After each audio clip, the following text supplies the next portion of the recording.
Welcome to my channel. তোমাদের সঙ্গে আজকে একটা সারাদিনের ব্লগ শেয়ার করব। আর সকাল থেকে আমি যা যা করি সবই তোমাদের সঙ্গে শেয়ার করি। এখন রিসেন্ট আর এখন নতুন ফোন হওয়ার পর থেকে তো আরও ইন্টারেস্ট বেড়ে গেছে ব্লগ শেয়ার করার জন্য। তো সকাল সকাল তো আমার অফিস থাকে, অফিসেই বসে থাকি, অফিসের সমস্ত কাজকর্ম সকালেই হয়। তারপরে বেলার দিকটা অনেকটা রিলিফ থাকে, কোনো কাজ থাকে না, তো বেলার দিকে বসেই থাকি, টাইম পাস করি। তো তারপরেই টিফিনটা খেয়ে নিয়েছিলাম। এটা ছিল দুদিন আগের ব্লগ। টিফিনটা খেয়ে নিয়েছিলাম, টিফিনের মধ্যে ছিল পরোটা আর আলুর তরকারি, যেটা ভীষণ ভালো হয়েছিল। আর আমি ভালোবাসি, আমি একটু রিচ খাবার মানে খেতে ভালোবাসি আর কি, হেলদি ফুড ছেড়ে।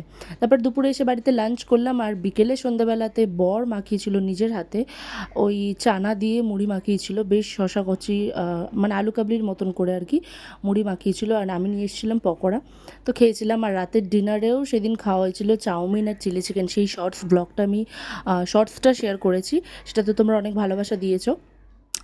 তো সারাদিন পুরো রিচ খাবার খেয়েই গেছে। আমি জানি না কবে রোগা হব। ভালো লাগলে অবশ্যই লাইক করে দিও।